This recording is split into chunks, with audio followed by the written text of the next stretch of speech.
지식과 정보, 학력은 끊임없이 추구하지만 지혜가 부족한 이 시대에 똑똑한 바보가 되지 않기 위해서 노력하는 비즈너리들과 함께 무엇을 어떻게 똑바로 바라보고 살아가야 하는지에 대해서 이야기를 나눠보는 비즈너리 팟캐스트 똑바똑바 2부 시작했습니다. 똑바똑바를 응원하신다면 구독 버튼과 좋아요를 꾹꾹 눌러주세요. 꾹꾹. 이거 알림 버튼도 눌러주셔야 되더라고요. 알림. 전체 알림, 전체 설정으로 알림 버튼 눌러주세요. 네, 비즈너리 팟캐스트 똑바똑바 앞서 1부에서는 변화된 교회 예루살렘에서 안디옥으로 가라라는 주제로 이야기를 나눠봤어요. 그래서 이제 2부를 시작하려고 했는데 유비님이 사라지시고 웬 여인이 묘령의 여인이 오셨어요. 그러면 카메라를 보고 한번 인사를 좀. 네.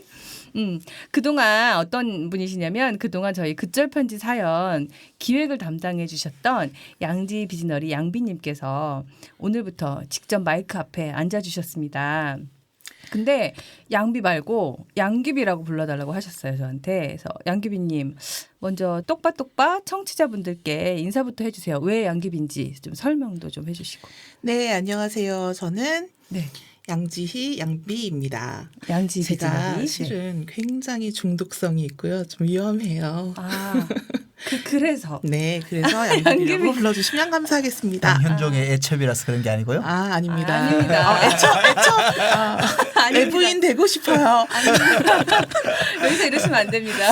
그동안 제가 이 마이크 너머에서 네, 맞아요. 계속 네, 계셨어요. 시간을 막 재고 내용이 맞나 안 맞나 체크하고 유비님 체크하시고. 갖은 압박을 제가 저 멀리서 가고 네. 있다가 이제 드디어 카메라 앞에 등장하셨어요. 마이크 앞에 나오셨어요. 지금 엄청 떨리고 있습니다. 아, 떨리세요? 네네. 아, 처음이니까. 그러면 각오가 있으신가요? 각오 한 말씀 듣고 짧게 듣고 갈까요? 각오는 저의 매력을 잘 살려서 중독성 있는 매력을. 네, 아주 위험한 여자로 네, 위험하구나. 독한 여자로. 아이고. 기대하겠습니다.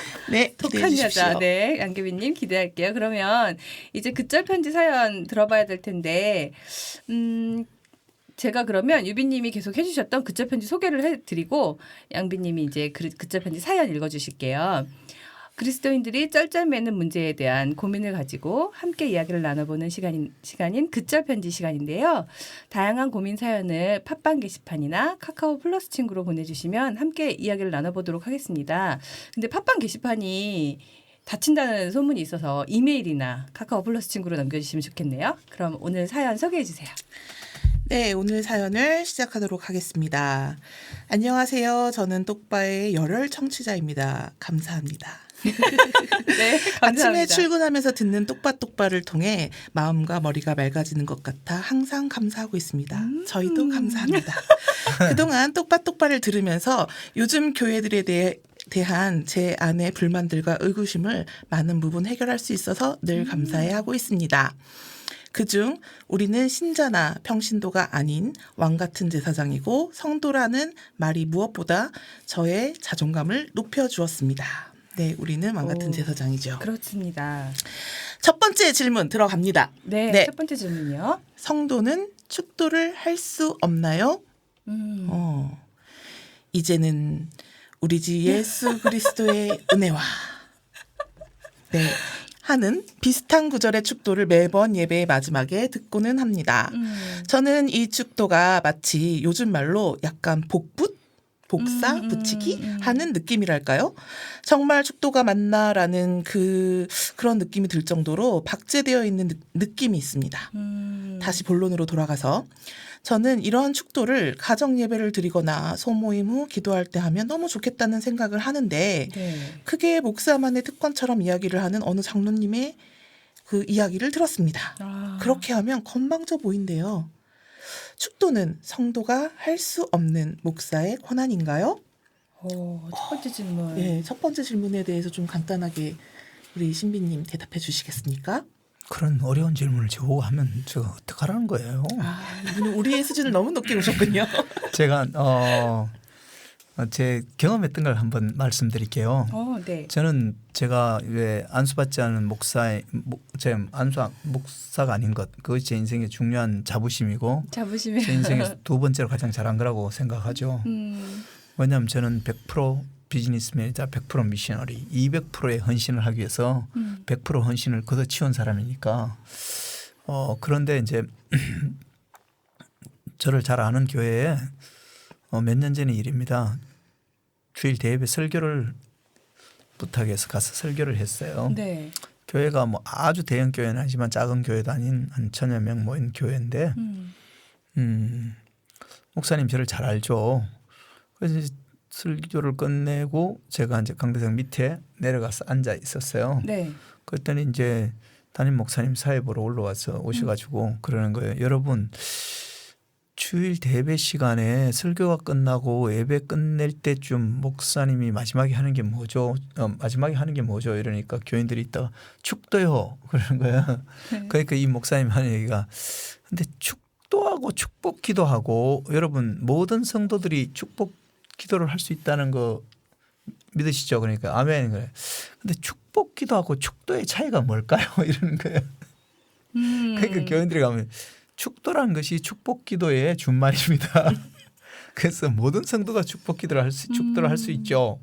자 그런 의미에서 신갈렙 선교사님 나오셔서 축도해 주시겠습니다 이런 거예요. 네. 담임 목사님이 근데 저는 그때 잠깐 긴장됐어요. 왜냐하면 그 목사님이랑 저나 성도들 사이에는 문제가 없을 건데 그걸 가지고 그 교단에서 또 딴지를 걸거나 힘들게 할 수도 있겠다는 생각이 드는 거예요. 그래서 제가 이제 저는 개인적으로 뭐 얼마든지 모든 성도가 축복 기도를 할 수 있는 권한이 있고 또 의무가 있고 특권을 누릴 수가 있겠죠. 네. 그렇지만 이제 교회 건덕 차원 제가 올라가서 이제 두 손을 다 안 들고 한 손만 들고 그동안 되게 건방지게 보이겠는데요. 그리고 이제 그다음에 뭐냐면 축도를 한 것도 아니고 안 한 것도 아니게 했어요. 뭐냐면 제가 그때 딱 생각이 드는 게 이제 에베소에 있는 그 에베소스에 있는 네. 바울의 두 번째 이제 기도 중에서 이름으로 하늘과 땅에 있는 각 족속에 이름을 주신 아버지 앞에 무릎을 꿇고 비노니 그의 영광의 풍성을 따라 너희 성령으로 말미암아 너희 속 사람을 능력으로 강건하게 하시고 믿음으로 말미암아 그리스도께서 너희 마음이 계시게 하시고 그의 사랑 가운데 뿌리가 박히고 트가 굳어져서 너희 모든 성도와 함께 지식에 넘치는 그리스도의 사랑을 알아 그의 넓이와 깊이와 높이와 길이의 어담을 깨달아 하나님의 모든 충만한 것으로 너희에게 충만하기를 구하노라. 우리에게 온갖 구하는 것이나 생각하는 것에 더 넘치도록 하실 이에게 교회 안에서와 그리스도 예수 안에서 영광이 대대로 영원 무궁할지어다. 이렇게 제가 암송을 했어요. 제가 청년 시절에 암송한 거니까 축도한 거예요, 안 한 거예요? 하신 것 같은데. 내용을 보면 확실히 축도죠. 네. 근데 내가 암송을 했어요. 그리고 내려왔어요. 그게 애매모호하죠. 제가 그렇게 사실 개인적으로 거기서 축도할 믿음이 없거나 축도하면 안 되기 때문이 아니고 그 목사님을 보호해 주기 위해서 혹시 그 행위 때문에 그 행위 때문에 이제 좀 뭐 또 뭐냐면 사소한 일에 목숨 거는 분들이 계시잖아요. 그런 분들을 위해서 그렇게 한 적이 있는데 저는 개인적으로 저희가 지금 우리 주일날 같이 예배드리는 우리 비즈나리 교회에서는 네. 모든 이제 우리 그 뭡니까 예배하시는 참석하시는 우리 동료들이 함께 둘러서서 두 손을 들고 축도를 합니다. 서로가 서로에게 축도하는 그런 시스템을 갖고 있거든요. 네. 저는 뭐냐 하면 뭐 일반 성도들이 축도할 수 없냐. 저는 축도할 수 있다고 생각하고 네. 어디에도 축도를 금하는 건 없습니다.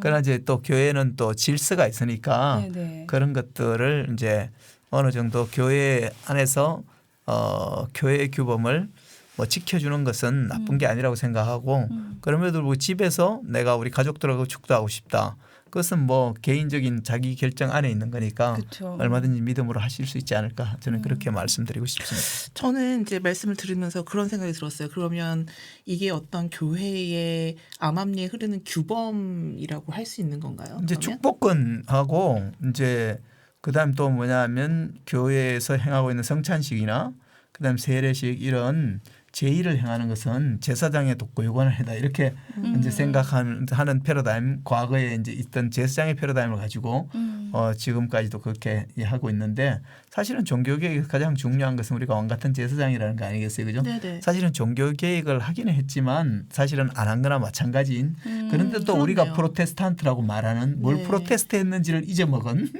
우리를 항의자라 그러잖아요. 그죠? 로만 캐톨릭에 대한 항의자라 그러는데 항의한 내용을 잊어먹었거나 항의한 내용을 자기 스스로 안 지키는 이상한 그런 이제 어줍잖은 상황 속에 있는 것이 우리의 현실이죠. 그런데 이제 또 그러면서 또 뭐냐면 제가 가끔 나가는 교회 가면 목사님은 1년 365일 가운을 입으세요. 그런데 이제 여름에 막 이제 더울 때도 가운을 입고 더우니까 뭐 에어컨을 최대한 틀어놓는데 성도들은 막 얼어 죽으려고 그래. 그렇게 가운을 틀고 있거든요. 가운을. 그리고 거기는 제단이 있어요. 또 그 뭐냐면 근데 이제 제가 이제 느낄 때 사실은 예수 그리스도께서 자신의 몸을 찢음으로써 영원한 성소에 들어가시고 단 한 번의 제사로 영원한 제사를 드리고 우리가 더 이상 제사를 드릴 필요가 없이 됐잖아요. 네. 그런데 아직도 뭐냐면 교회 목회자들 중에는 자기가 제사장이라고 생각하고 지금도 제사를 드린다는 그런 패러다임을 가지고 네, 많이 하는 있죠. 예수 그리스도의 십자가의 죽음과 대속을 어떻게 보면 무력화시킨다고 할까 하는 그런 이제 영성의 패러다임이 아직도 있죠. 왜냐하면 그렇게 하는 특권적인 그런 의식 또 특권층 종교인으로서 특권적인 신분 자격 또는 권한을 이제 갖고 싶어하는 그런 것들이 있는 거죠. 제가 지금 이제 강원도 고성에 살고 있는데요. 네. 고성에 보면 요즘 뭐냐 바닷가에 그쪽에 보면 북쪽이랑 가장 가까운 데니까 바닷가에 철책이 다 쳐져 있죠. 네. 근데 많은 부분 거치고 있고 아직도 안 거친 데가 있어요. 그럼 저는 이렇게 물어보는 거예요. 국방부는 그걸 걷기를 원할까요? 안 걷기를 원할까요? 안 걷기를 원하죠. 네, 그렇군요. 왜냐하면 내가 통제를 하고 있는 상황에 통제를 풀면 내 힘이 줄어드는 거예요. 그러니까 늘 이제 뭐냐면 사람들은 뭐냐면 자기의 권한이 강화되는 쪽으로 의사결정을 내리고 싶어하는 거죠, 그죠? 저는 사실 그러한 문제들이 이러한 뭐 축도의 문제든 이런 교회 제의에 관한 문제든 이런 부분에 있어서 사실은 가장 거룩해야 될 곳에 가장 뭐 죄악됨이 또 함께 스며들어 있는 거죠. 예수님이 그래서 뭡니까? 성전에 올라가서 첫 번째 하신 게 뭐겠어요? 채찍으로 뭐냐면 다 성전 마당에 장사하는 사람들을 내쫓은 거잖아요. 그죠? 네. 가장 거룩해야 될 성전에 가장 세속적인 장사 그것도 폭리를 취하는 장사가 진행되고 있는데 이제 그런 부분들에 대해서 사실 예수님이 행했던 그 성전을 정화하는 작업은 오늘날 우리 시대에도 여전히 예수님이 행하시기를 원하시고 네. 또 행하시고 있는 사역이 아닌가 네. 그런 생각을 해보면서 그러네요. 이런 부분에 있어서 우리가 들을 기가 있었으면 좋겠습니다. 다만 자기의 미성숙함이나 자기의 기질대로 하는 것이 아니라 성숙함과 성령의 인도를 쫓아서 그리고 상대에 대한 배려와 공동체의 건덕을 생각해서 네. 이것들을 이제 지혜롭게 해가면 좋겠다는 생각이 있습니다. 네. 물론 예수님은 공동체의 건덕을 전혀 생각하지 않으시고 들어가서 다 성전을 장사하는 분들을 개박살을 냈는데 그랬더니 뭐냐면 제사장들과 종교 기득권들이 와서 네가 무슨 권세로 이렇게 말하냐고 물었죠. 그죠? 네네. 이제 항상 그래요. 네가 그렇게 말할 실학적 근거가 어디냐. 네가 그렇게 말할 교회적인 입장이 뭐냐 이렇게 말할지도 모르겠죠. 네. 그럴 때 이제 우리가 이런 말을 할 수 있겠죠. 예수님께 가서 물어보라고. 네, 그러네요. 네, 그래서 두 번째 질문으로 넘어가기 전에 네. 이런 생각이 들었습니다. 작은 권한을 지키려다가 네. 결국 큰 권한을 놓치지 않았으면 좋겠다. 교회가. 네. 그러네요. 네, 두 번째 질문으로 넘어가겠습니다. 두 번째, 얼마 전에 그 같은 분이 보내신 사연이에요. 네, 계속 이어지는. 두 번째는 얼마 전에 단기 선교를 다녀오면서 든 생각입니다. 네. 이분 활발히 활동하시네요. 의료 선교에 함께 봉사차 다녀온 것인데요. 네. 병을 고치러 온 사람들이 즐비했습니다. 사실 다녀올 때는 너무 눈물 나게 좋았는데요. 그런데 다녀와서 곰곰이 생각을 해보니 이런 생각이 들었습니다. 선교지에서 벌어지는 의료 선교 혹은 병원 선교가 주님의 병 고침의 은혜를 누리는 곳인가? 아니면 그곳에 없는 현대의학을 예수를 믿는 사람들이 가지고 들어와서 복음을 믿기로 던지는 것인가? 그들의 헌신이라고까지 말할 만한 그 열심과 노력이 사실은 좀 핀트가 나간 것은 아닌가라는 생각을 아주 조심스럽게 해봅니다. 라는 질문을 두 번째로 주셨어요. 네. 이분이 그래도 생각하는 크리스찬이네. 그죠? 그런 것 그래서 같습니다. 이 질문에 대해서 질문이 아주 명확하지 않기 때문에 답도 명확하게 드리기는 좀 어려운 것 같아요. 사실은 뭐냐면 우리 선교 관계 나쁜 것도 아니잖아요. 가서 아픈 사람 고쳐주는 게 나쁜 것도 아니죠. 저도 제가 선교지에 있을 때 네. 한번 의료팀들이 오면 보통 1,500명에서 2,000명이 진료를 했어요. 받고 도움을 얻기도 하고 이랬죠. 그런데 이제 그것 자체가 나쁜 건 아니죠. 좋은 거죠. 네. 근데 우리가 여기서 이제 간과하지 말아야 될 두 가지 점이 있는데요. 네. 하나는 의료 선교를 열심히 하겠다는 분이 있잖아요. 네.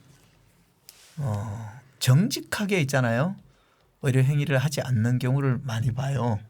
네. 어떻게 제 후배 중에 선교사로 있다가 네. 한국에 들어와서 이제 페이닥터로 일을 하는 후배 의사가 있어요. 네.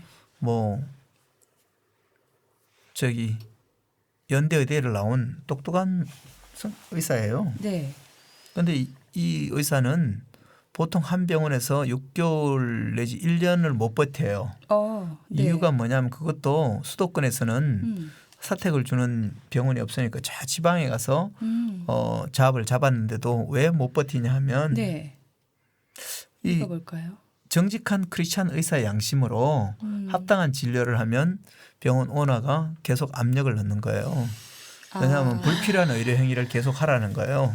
이분에게 CT를 찍거나 PET CT를 MRI를 하는 게 필요가 없어요. 아니 이분에게 이런 걸 할 필요가 없어서 안 하면 병원의 소득이 줄어들잖아요. 그러니까 이제 당신이 이런 걸 하든지 아니면 그만두든지 하라는 거예요. 그래서 제 이 후배 의사가 뭐 6개월 길게는 1년 있다가 딴 병원으로 가고 옮기고 그래서 지금은 그런 병원에 갈 수가 없어서 노인 요양병원에 가 있는 거예요.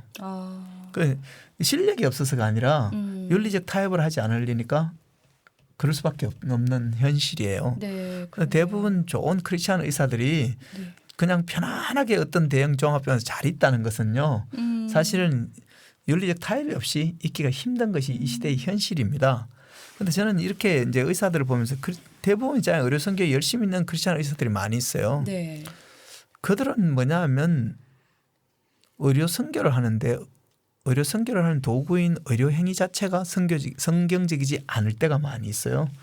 그 방법론이나 추구하는 목표나 그것을 통해서 이루기로 하는 목적이 약간은 뭐냐 하면 퀘스천이 되는 경우가 많이 있는 거죠. 네. 그다음에 또 한 가지는 뭐냐 하면 랩슬린 뉴비긴이라는 탁월한 영국 선교사, 그가 인도에서 선교사역을 한 40년 하고 다시 이제 영국으로 돌아갔을 때 너무너무 큰 충격을 받고 그가 이제 문화와 복음 사역에 대한 국제 연대를 만들고 그렇게 했는데 다원주의 사회 속에서의 뭐 복음 전거 이런 책들도 쓰고 했는데 네. 그분이 이런 의미 있는 지적을 했어요. 자기가 처음 인도에 선교하러 갔을 때는 인도인들의 대부분의 의식 속에서 병은 절대자가 고친다는 인식이 있었는 거예요.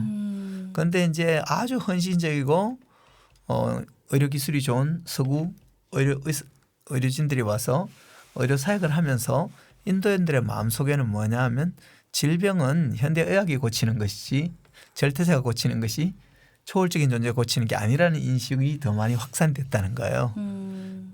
그런 의미에서 뭐냐 하면 그 헌신적이고 선량한 서구 의료 선교사들이 한 행위는 인도인들을 하나님께로 인도한 것과 아니면 뭐냐 하면 자연과학이라는 것을 맹신하게 되는 하나님으로부터 더 멀어지게 만들었느냐 하는 이제 본질적인 질문을 하게 되는 것이죠. 네. 그런 의미에 있어서 우리가 어떤 좋은 일을 한다고 할 때라도 네. 그것이 성경은 심플하게 세례요한이 그러잖아요. 주의 길을 곧게 하라고 광야에서 외치는 자의 소리라 하는데 내 행위가 주의 길을 곧게 하는 것이냐 주의 길을 굽게 하는 것이냐 하는 질문을 던져봐야 되는데 우리는 이런 질문을 던지지 않고 내가 종교적인 활동을 왕성하게 하면 내가 사역을 했고 하나님 나라를 세웠다 이렇게 너무 쉽게 결론을 내리는데 그 본질이 뭐냐 하면 하나님께로 나아가기 합당한 주의 길을 곧게 바르게 했느냐 하는 질문 앞에 네. 써봐야 된다는 것이죠. 그런데 예를 들어서 사도 바울이 얼마나 열심히 했어요. 네. 다마스커스까지 가서 예수 믿는 사람 잡아갖고 데리고 오려고 체포영장을 가지고 갔잖아요. 네. 네. 그가 난지 8일 만에 할례를 받고 우리 조상의 하나님 쫓아서 범사에 있잖아요. 엄하게 훈련받고 율법에 이르는 흠이 없고 내가 누구보다도 열심히 있었다 그랬어요. 근데 그렇게 열심히 있게 야훼 하나님을 섬기고 살았죠. 그가. 네, 맞아요. 다메섹 도상에서 예수 그리스도의 하나님을 만나기 이전에도 그랬다는 게 예수님 만나기 전에도. 네네. 근데 다메섹 도상에서 예수님을 만나고 그가 완전히 변화가 되잖아요. 네. 이제 뭐냐면 자기중심적인 신앙 열심이 아니라 하나님의 아들 예수 그리스도의 은혜와 예수 그리스도의 구속 십자가를 통해서 사물과 현실 또는 상황과 또 사람들을 바라보고 섬기는 것에 변화가 없으면 우리는 하나님을 섬긴 것이 아니고 많은 경우에 그렇잖아요. 사울아 사울아 네가 어찌하여 나를 박해하느냐 그런데 하나님을 박해하는 자리에 갈 가능성이 굉장히 높다는 것. 그런 위험이 있다는 것을 우리가 네. 깊이 성찰하고 자기 스스로를 되돌아보지 않으면 많은 경우에 우리가 하나님을 섬긴다고 하는 것이 예수 그리스도를 핍박하는 자리에 있는 자신이 되기가 쉽다는 것이죠. 오늘날 많은 교회에 저는 뭐냐 하면 열심히 있는 크리스찬들 네. 그런 분들의 특징이 뭔지 알아요. 어느 교회 다니세요? 이러면 예 저는 어느 교회 섬깁니다 이래요. 그런 분들은 저는 제가 생각할 때 대부분은 종교 중독자일 가능성이 높고 그분들 중에 상당수는 주님을 섬기는 것이 아니라 주님을 박해했을 가능성이 굉장히 농후할 수 있다는 사실을 흘려듣지 말고 네. 진지하게 생각하는 것이 필요하다고 생각합니다. 그런 점에 있어서 저는 이 질문하신 분이 젊은 분인 것 같은데 그죠? 이분의 이러한 문제인식, 의구심은 근데 뭐 정답이 있는 건 아닌 것 같아요. 그 상황을. 그러나 그런 질문 앞에서 뭐가 진정으로 그리스도를 섬기는 것인가 하는 근본적인 질문을 던지고 계속 그게 수렴해 나가려고 노력하는 것. 그리고 그것을 이렇게 질문하는 건 참 좋다고 생각해요. 왜냐하면 인류 역사상 처음 이런 질문을 하는 건 아니거든요.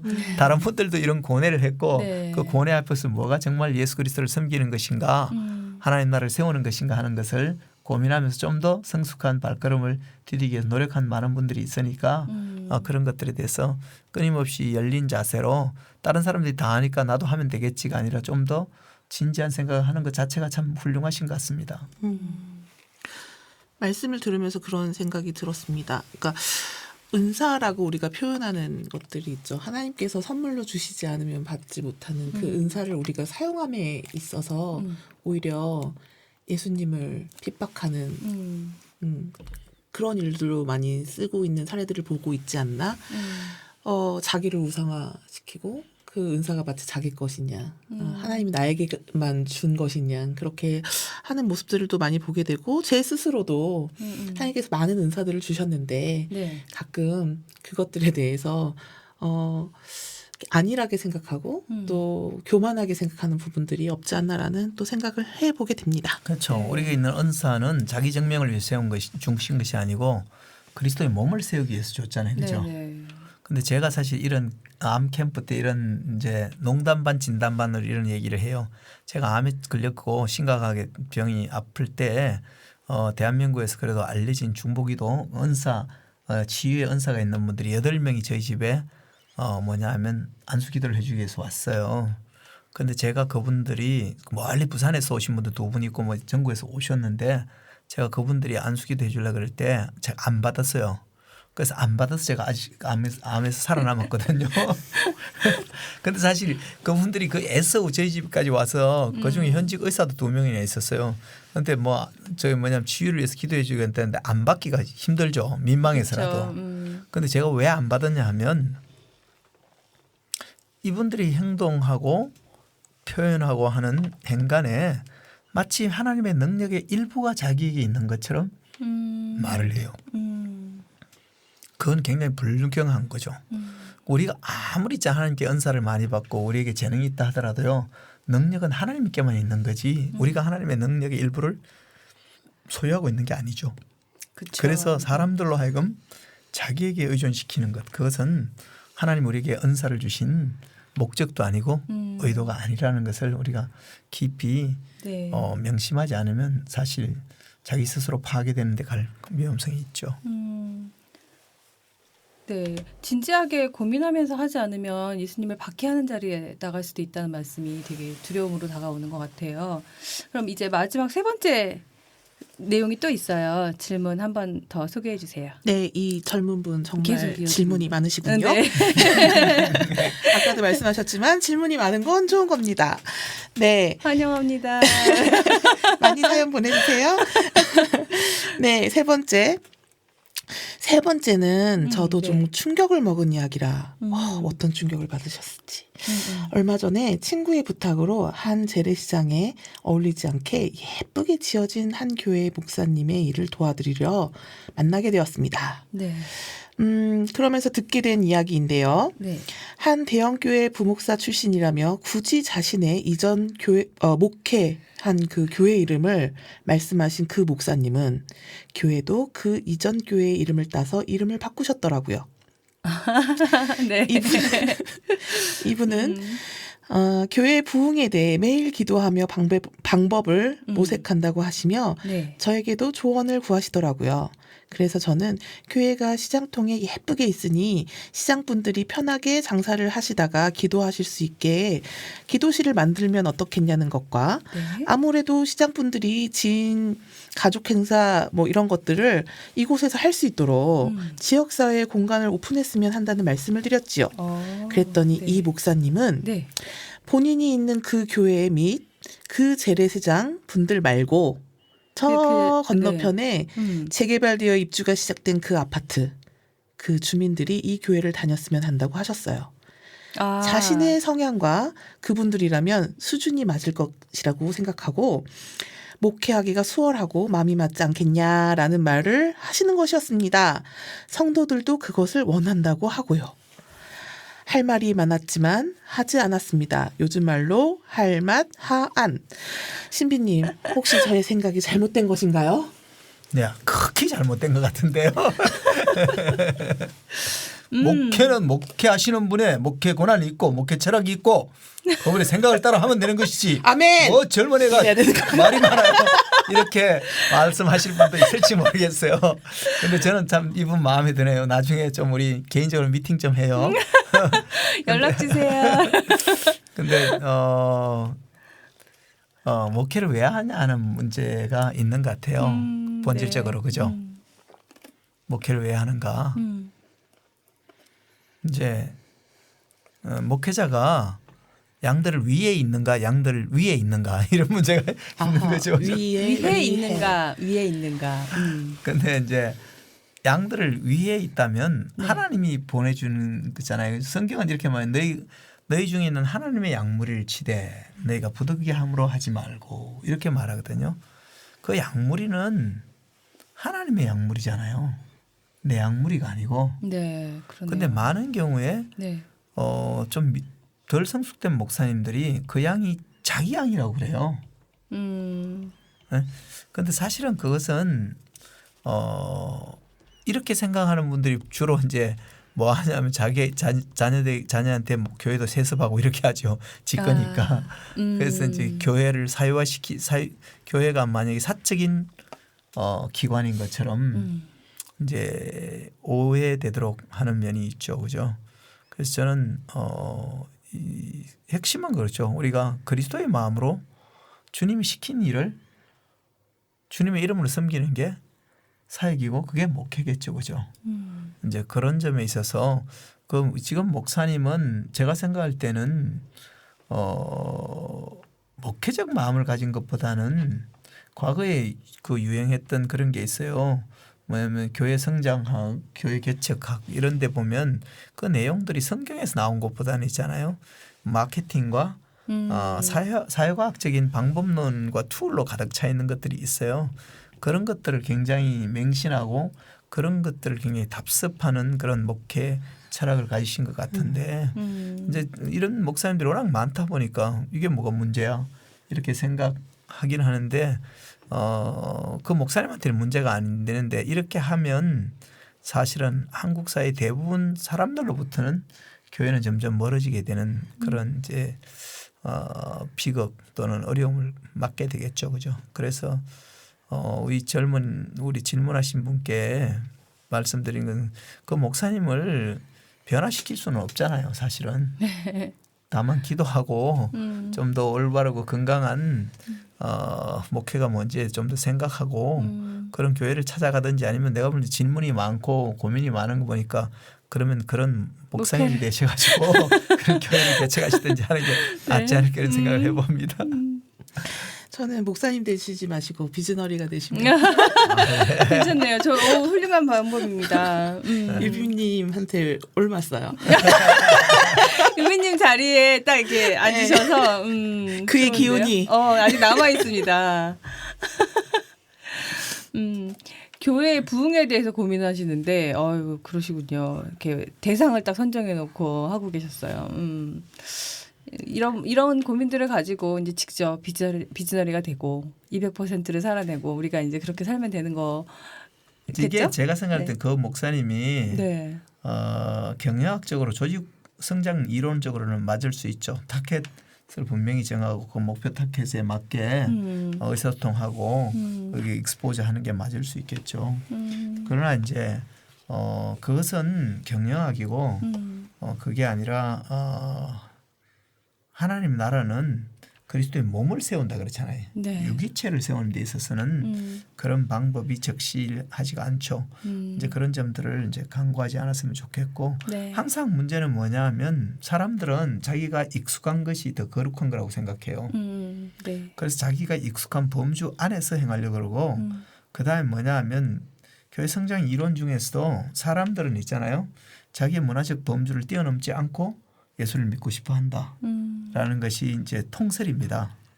그래서 뭐냐면 동질 집단 이론이 있어요. 지금 이분이 교회를 개척한다는 것은 그 동질 집단 안에서 교회를 개척하기를 원한다는 거예요. 네. 그 익숙한 사람들끼리 모이고 불편한 사람들하고는 안 모이고 싶어하는 거죠. 교회도 그래서 그러다 보니까 뭐냐면 또래끼리 모이게 해주고 같은 직업군끼리 모이게 해주고 이렇게 하죠. 이제 그것은 방법론적으로 효과가 있긴 있어요. 그러나 이제 복음이란 뭐냐하면 본질적으로 문화적 경계를 넘어가는 게 복음이에요. 왜냐하면 사도 바울이 있잖아요. 이 복음을 위하여 그의 능력 역사하신 대로 내게 주신 하나님의 은혜의 선물을 따라 내가 복음의 일꾼이 되었나라 그랬거든요. 그때 이 복음은 뭐냐하면요. 이방인들이 함께 후사가 되고 함께 지체가 되고 함께 약속에 참여한 자가 된다는 복음이에요. 네. 이것이 하나님의 비밀이에요. 원래 이 유대인들은 생각할 때 이 복음은 유대인의 그 신문이라고 생각했거든요. 네네. 그런데 그것이 아니라 이 복음은 유대의 문화적 경계를 넘어서 항상 문화의 경계를 넘어서 타자에게로 지향하는 것이 복음의 본질이에요. 왜냐하면 전능하신 하나님이 하나님의 문화에 편한 천국 문화를 경계를 뛰어넘어서 이 땅에 죄 많은 이 땅에 오셨거든요. 네. 그것이 복음이 지니고 있는 본질적인 요소입니다. 그런데 인간은 죄성이 있기 때문에 늘 이 문화적 경계를 넘어서는 것이 아니라 내가 익숙한 것 안에서 네. 머무르고 익숙한 것 안에서 행동하려는 죄성 가운데 우리가 노출되고 그 가운데 함몰되기가 쉽습니다.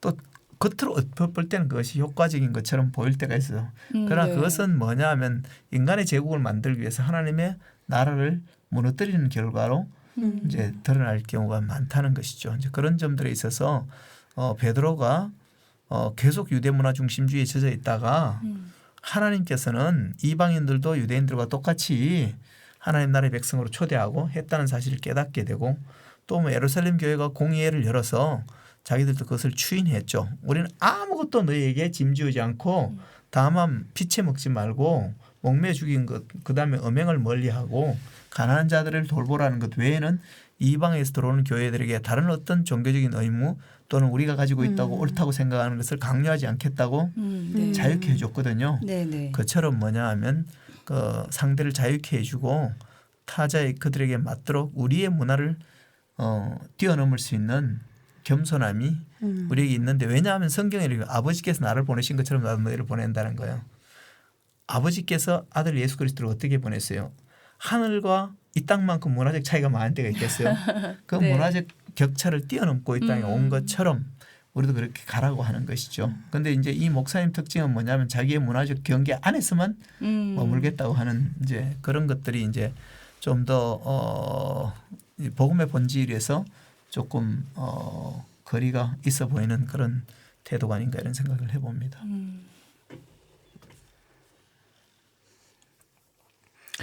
네, 말씀 들으면서 네, 그러니까 기다리고 있었어요 지금 딱. 한 줄여야. 난 내가 너무 은혜롭게 해서 네. 감동 먹고 말을 못하는 줄 알았더니 그게 아니야. 말이 먹먹했어. 저는 이제 얘기를 들으면서 네. 두 가지가 오버랩됐던 것 같아요. 뭐였냐면 하나는 이제 선교지를 다니면서 선교사님들을 만나는데 이런 말씀들을 많이 들었어요. 그 성격 사역하는 그 옆에 진짜 거지 소굴처럼 가난하고 굶주리고 병든 사람들이 되게 많았는데 본인들은 이 사회를 빨리 번역시키기 위해서 지식인 사역만 하신다며. 네, 그게 갑자기 생각이 났어요. 네. 그리고 또 하나는 또 제 생각이 났어요. 네. 네, 저는 이제 예술 영역에 있어서 비즈너리로서 살아가려고 하는데 네. 어쩌면은 제가 어떤 그 사역을 하는 것들을 처음엔 없었는데 횟수가 거듭되면서 어떤 네. 틀들이 생기고 그거 안에 사람들을 집어 넣어서 맞추려고 하진 않았나? 라는 생각을 하게 되면서 정말 저한테 그런 문화적 회심이 정말 필요한 때이다라는 네네네. 생각을 하게 됐습니다. 예, 그런 것들에 이제 가장 이제 전형적인 것이 고지론이라고 있죠, 그죠? 그리스도인들이 고지를 점령해야 된다고 이제 네. 그런 것들이 있었습니다. 굉장히 죄성이 있는 인간한테 매력적인 주장이고 네. 나를 부인하지도 않아도 되는 거니까 좋은 거죠, 그죠? 그런데 예수님의 행적 속에서 고시론은 찾아보기 힘들다는 거예요. 그래요, 맞아요. 그래서 아버지께서 나를 보내신 것처럼 나도 너희를 보내노라는 이 단순하지만 심오한 명제 앞에서 이제 우리가 계속해서 성찰하고 네. 거기에 순복하려는 자기 부인이 없으면요, 우리는 복음이 아니라 나의 왕국을 세워가기가 쉽죠. 그런 네. 점들을 이제 성찰해야 될 것 같아요. 그런 면에서 오늘 그 회심이라는 네. 중복되는 그 단어가 정말 우리가 정말 우리 스스로가 회심해야 되는. 네. 그런데 이제 이 회심이란 단어에도 오류가 있어요. 많은 경우 우리가 회심이란 말을 언제 쓰냐면 나는 몇 년 며칠 예수를 믿었다. 그걸 회심으로 생각해요.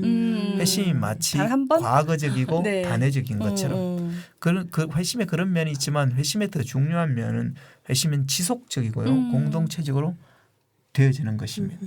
그래서 내가 몇 년 며칠 회심했어가 아니라 네. 나는 계속해서 회심해 가고 있는가. 그리고 우리 공동체는 계속 회심을 이 진리 앞으로 수렴하는 회심을 해가고 있는가 하는 네. 질문 앞에 우리는 끊임없이 서야 돼요. 네네. 그럴 때만 진짜 우리가 회심으로부터 멀어지지 않는다는 거죠. 진짜 지속적으로 해야 되는 게 잠깐 정신줄을 놓으면 내가 그렇게 하고 있는 나를 발견하게 되는 것 같아요. 그런데 오늘날 어떠냐면 나는 구원의 확신이 있고 나는 구원받아서 회심해서 그리고 나는 그러니까 저들 것과 달라 이렇게 말하는 근거 없는 확신 속에 네. 살아가는데 성경은 참 재밌어요. 신약 성경을 자세히 보면요, 구원의 확신 있는 사람들이 대부분 천국을 못 가요. 조심해야겠구나. 그렇잖아요. 정말 조심해야겠구나 우리가. 성경에 나온 맞아요. 바리새인과 서기관들이 다 구원의 확신을 충만했지. 그런데 예수님은 그래요. 나더러 주여 주여 한 자마다 천국에 들어갈 것이 아니라고. 또 성경에서 주여 우리가 언제 그리 하지 아니하였나니까 이렇게 개기는 사람들의 특징이 뭐겠어요. 나 구원의 확신이 있다. 나 전도 폭발 5단계까지 다 받았는데 이렇게 생각하면서 이런 분들이. 구원을 확신을 한 순간 조심해야 되고. 저 리더십 교육 10단계 다 했는데 왜 안 들어가는 거예요? 왜 못 들어가는 거예요? 명단에서 제외 막 이런. 정말. 그래서 우리가 네. 그런 부분들 물론 구원의 확신이라는 것에 대해서 한동안 굉장히 강조하고 지금도 강조하지만 구원의 확신이 필요한 건 사실이지만 구원의 확신이 근거 없는 있잖아요. 나의 뭐냐면 확신 가운데 내가 지속적으로 회심해 가야 된다는 명제를 잊어버릴 만큼 버리면 안 되죠. 중요한 확신을 갖고 있는 것은 확신이 아니라 오류일 가능성이 높다는 거죠. 그거를 신호라고 생각하면 좋을 것 같아요. 네.